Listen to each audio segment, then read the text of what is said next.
অনেক আগে 5500 আর RX 580 দিয়ে একটা বিল্ড করছিলাম 40,000-এ। অনেকেই বলছিল যে ভাই 1000 টাকার জন্য 5600 নিলেন না কেন? তখন বলছিলাম যে 5500 আর 5600 দুইটা প্রসেসর দিয়ে সেম কনফিগারেশনে পারফরম্যান্স টেস্ট করে দেখবো যে পারফরম্যান্স ডিফারেন্স আসলে কতটা, যে 1000 টাকা 2000 টাকা এক্সট্রা খরচ করা ওয়ার্থ ইট কিনা। তো তখন সুযোগ হয় নাই, এখন দুইটা প্রসেসরই ম্যানেজ করতে পারছি। তো আমরা বেসিক্যালি আজকে 5600টা দিয়ে RX 580 দিয়ে 42000 টাকার মধ্যে একটা বিল্ড করবো, এবং 5500টা আনছি এই কারণে সো দ্যাট আমরা কম্পেয়ার করতে পারি যে পারফরম্যান্স গ্যাপ আসলে কতটা, 1-2000 টাকায় আসলে কি ডিফারেন্স পাওয়া যায়। পেরিনিয়ালকে ধন্যবাদ দিতে চাই আমাদেরকে সবগুলো কম্পোনেন্ট দিয়ে সাপোর্ট দেওয়ার জন্য। আমরা এটা লিঙ্কও দিয়ে দিব না, চাইলে আপনারা এখান থেকে পারচেস করতে পারেন। That's that. আপনাদের সাথে আছে আমি অরণ্য জামান, আপনারা দেখছেন এমডি বিল্ডার বাংলাদেশ।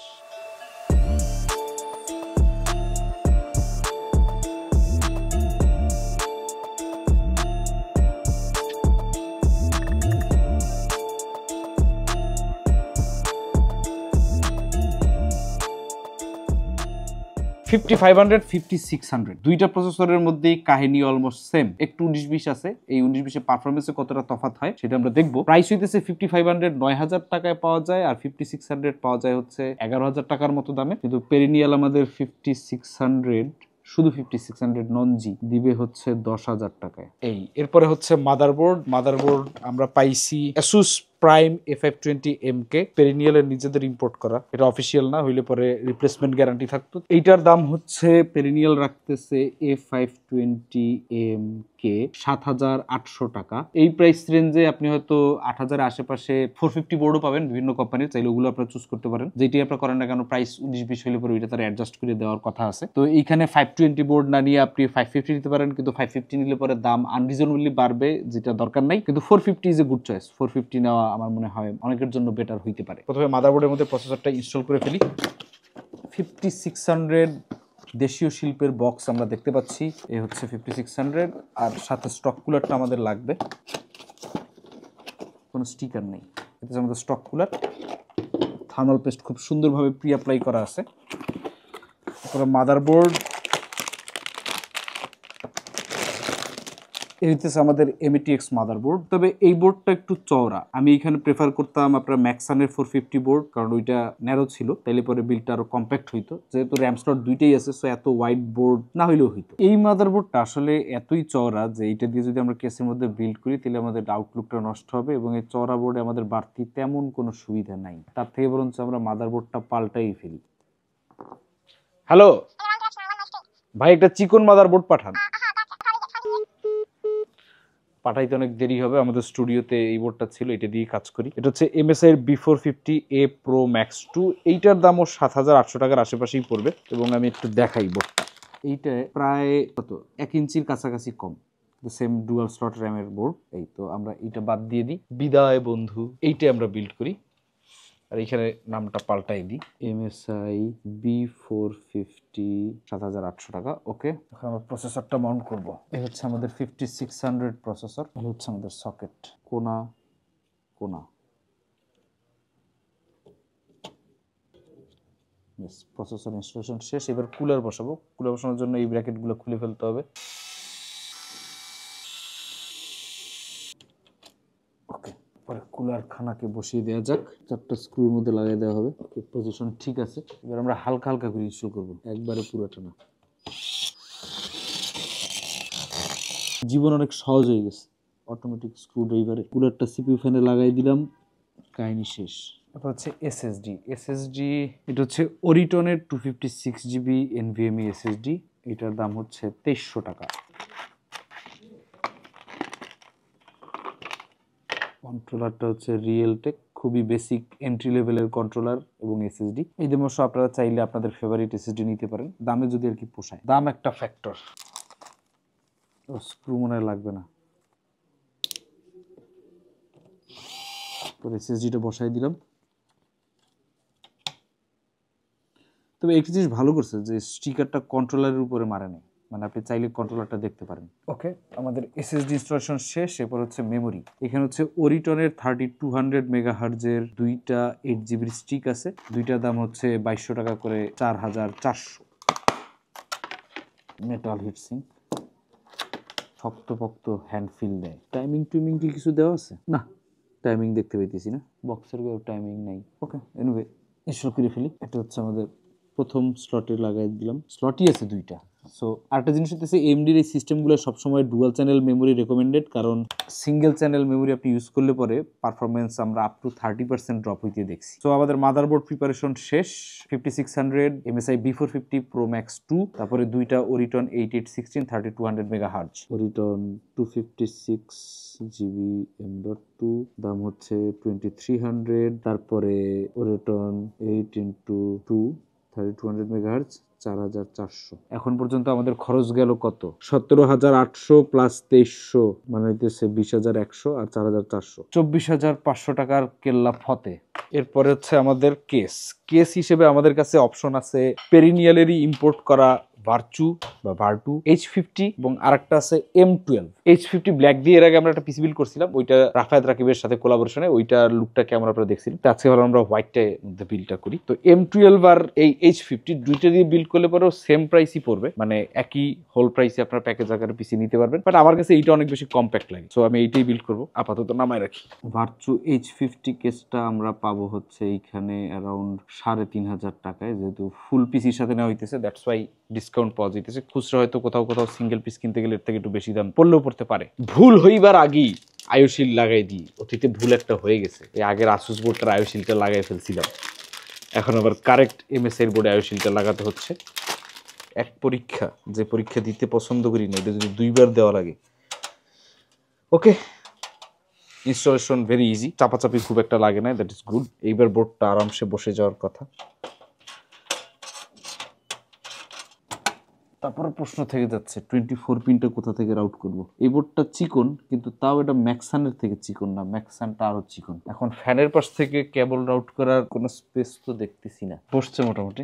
এরপর 24 পিন কেবলটা যদি আমরা আগে রাউট না করি, পরে রাউট করা কোয়াইট ইম্পসিবল। সো মাদারবোর্ডটা আগে মাউন্ট না করে let's Mount the power supply first. Power supply আমরা ইউজ করতেছি ভ্যালুটপের নিও Q450 450 ওয়াটের একটা পাওয়ার সাপ্লাই। এটার মধ্যে রেটিং বলতে 80+ লেখা আছে, বাট ওইরকম কোনো সার্টিফিকেশন নাই। কম দামের পাওয়ার সাপ্লাই তো, সো ইটস নর্মাল যে এই দামে আপনি পাবেন না। Q450 এর দাম হচ্ছে 2600 টাকার মতো। এটা কেন নিতেছি? কারণ আমরা এটা জিপিইউ ইনস্টল করবো, তাই জিপিটিপি প্যারা না থাকলে একদম আরো কম দামি পাওয়ার সাপ্লাই দিয়ে কাজ চালানো যেত। বাট কম দামি পাওয়ার সাপ্লাই রেটিং ছাড়া পাওয়ার সাপ্লাই গুলো একটু রিস্কি, আর যেহেতু আমাদের 5 কোটি টাকার কোনো পাওয়ার সাপ্লাই টেস্টিং ইকুইপমেন্ট নাই, সো কিছু করারও নেই, আপাতত এভাবেই চালিয়ে দিই। 2600 টাকার পাওয়ার সাপ্লাই অনুযায়ী প্যাকেজিং খারাপ না, ফুললি নন মডুলার পাওয়ার সাপ্লাই। এই হচ্ছে আমাদের sets of cables.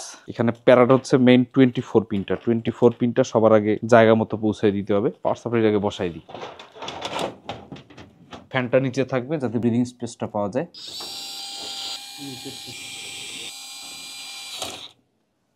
Okay, power supply installation শেষ। এরপরে সবার আগে 24 পিনটাকে চালান করে দিতে হবে এখান থেকে। এরপরে এই ভাইয়াটিকে নিচ থেকে দেয়া যেতে পারে। আর রইল বাকি ফ্রন্ট প্যানেল। তো ফ্রন্ট প্যানেলটাও এইখান থেকে, আর অডিও হচ্ছে এখান থেকে। এইবার মনে হয় আমরা মাদারবোর্ড বসাইতে পারি, তবে এখানে যুদ্ধ বিগ্রহ হবে। যুদ্ধ বিগ্রহের জন্য মানসিক প্রস্তুতি রাখতে হবে। এইবার বেশ ফিটফাট হয়ে বসে গেছে। এবার মাদারবোর্ডটাকে সিকিউর করে দিই আমরা। তবে এই কেসটা যদি এই মাদারবোর্ডের পাশে 1 ইঞ্চি জায়গা বাড়তি থাকতো, তাইলে হয়তো লাইফ অনেকটা ইজি হইতো। এরপরে 24 পিন ফ্রন্ট ইউএসবি ডান।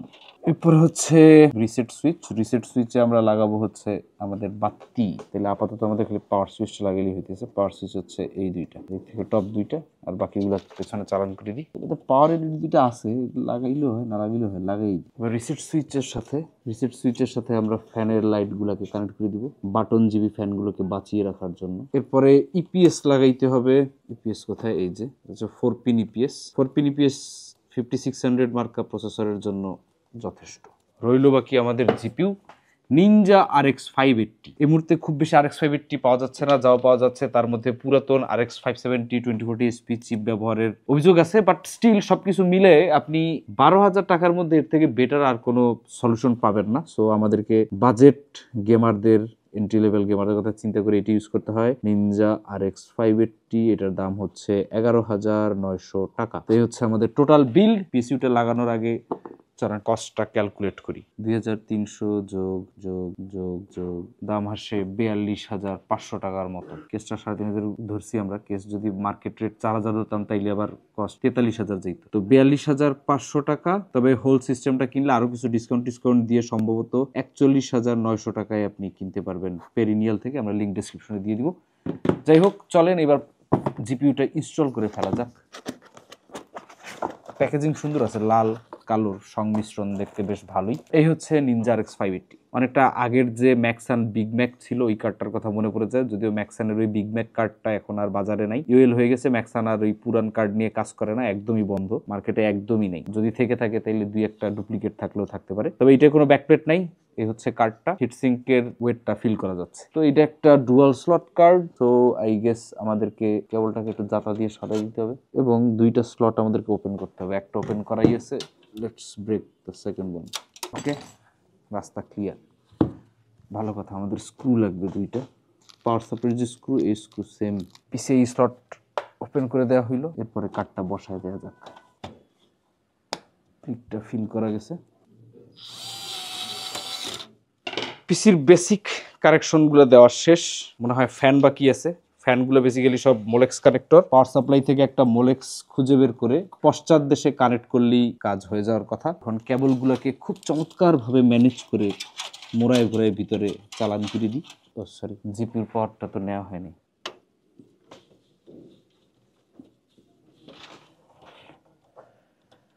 ওকে, 6 পিন ডান। এইবারে পেছনে কেবলগুলোকে আবার ঠেসে ঠুসে ভিতরে চালান করে দিই। সময় পেলে একটু সুন্দরভাবে কেবল ম্যানেজ করা যেত। এখানে একটা কেবল টাইম মারলে it will look much cleaner. তবে অনেক ঝামেলা করে ফেলছি, একটু ক্লিন করতে গিয়ে আর ঝামেলা করা যাবে না। বাকি যারা আছে তাদেরকে সসম্মানে ভিতরে জায়গা দিচ্ছি, ভিতরের দিকে চলে যান ভাই। ওকে, মোটামুটি চলে আর কি। এই হচ্ছে আমাদের বিল্ড। ওকে, পাওয়ার কেবলটা লাগাই দেওয়া গেল। যদি সব ঠিকঠাক থাকে কাহিনী হয়ে যাওয়ার কথা। বুম, সাবাস, ফুল চটপটি।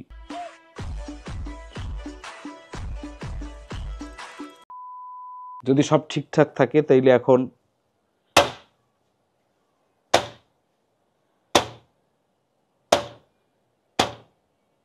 ঠিক আছে। তবে ওভারঅল এই প্রাইস রেঞ্জে যতগুলো কেস আছে তার মধ্যে আমার এই ফ্যানগুলোর যে RGB এফেক্ট আছে এবং বিল্ড কোয়ালিটি আমার কাছে বেটার লাগে। অবশ্য সবগুলোই সিমিলার, কেসগুলো খুব একটা ডিফারেন্স নাই, but price wise virtue H50 look wise compact একটা কেস ফ্যান দেখতে ভালোই লাগে। কমপ্লেন করার যদি একমাত্র জায়গা থাকে সেটা হচ্ছে এই মেশটা। এই মেশটা আসলে খুবই নরম, সফট, চাপ দিলে ট্যাপ খেয়ে যায়। এই জন্য আপনারা যারা এই কেস ব্যবহার করবেন বেশি চাপাচাপি করবেন না। এনিওয়ে, আমাদের বেসিক বিলটা শেষ, মানে 41,900 টাকায় 5600 দিয়ে। এখন যদি আমরা 41,000 টাকায় 5600 এর বদলে 5500 দিয়ে এই পিসিটা বানাইতাম তাহলে কেমন পারফরমেন্স পাইতাম ওইটা নিয়ে আমরা টেস্ট করবো। তো চলেন আগে সিস্টেম সেট আপ দিই, মাঝখানে কিছু বিরোলস দেখে নিই, তারপরে পারফরমেন্স টেস্ট নিয়ে ফেরত আসতেছি।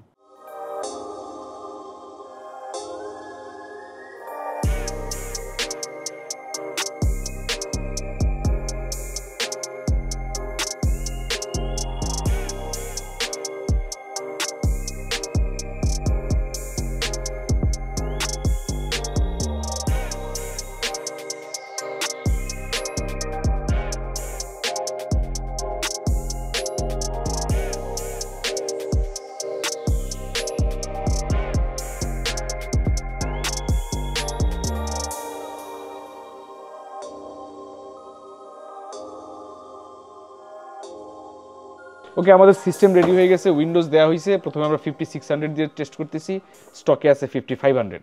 প্রথমে আমরা একটু সাইবারপাঙ্কের স্কোর্স দেখি কি অবস্থা হয়। সেটিংস, ভিডিও, টিভিতে দেওয়া আছে, গ্রাফিক্স সেটিংস একটু দেখে নেন কি অবস্থা আছে, পারফরমেন্স মোডে দেওয়া আছে। এই আর কি। আমরা এখন একটা রান বেঞ্চমার্ক দিয়ে দেখি কত স্কোর পাওয়া যায়। 44, 43 আশেপাশে আছে, 30-তে ড্রপ করতেছে। সিপি ইউটিলাইজেশন প্রায় 75% হইতেছে এখানে। জিপিইউ 100%ই মানে ইউজ হইতেছে, RX 580 যতটুকু প্রেস করা সম্ভব করতেছে। সো জিপিইউ ইউটিলাইজেশনে কোনো গ্যাপ নাই, কোনো বটলনেক নাই। তবে এখানে পারফরমেন্স টুইক করে আমরা হয়তো আরেকটু বেশি FPS বের করতে পারতাম, বাট মনে হয় যে গ্রাফিক্যাল কোয়ালিটি আর পিএস এর মধ্যে সামঞ্জস্য রাখা হয়েছে। আমরা এখানে অ্যাভারেজ FPS পাইছি 37.61, 30+ FPS আর কি বলা যায়। তবে সেটিংস আর একটু কম্প্রোমাইজ করে টেক্সচার কোয়ালিটি যদি কমাই দিয়ে হয়তো আমরা আর একটু বেটার FPS গেইন করতে পারতাম। এইবারে আমরা চলে যাই হচ্ছে 5500 প্রসেসরে। 5500 দিয়ে দেখি কত FPS পাওয়া যায়। ওকে, আমরা এবার কুলারটা খুলে ফেলি। এই হচ্ছে আমাদের 5600 সরাই ফেলা হইলো। পরে 5500টা আমরা বসাই দিই। এতে যে 5500 কুলারের প্রি অ্যাপ্লাইড থার্মাল পেস্টটা একদম ল্যাটকাই গেছে। এখন এইটার আমরা এক ফোঁটা MX4 মেরে দিই।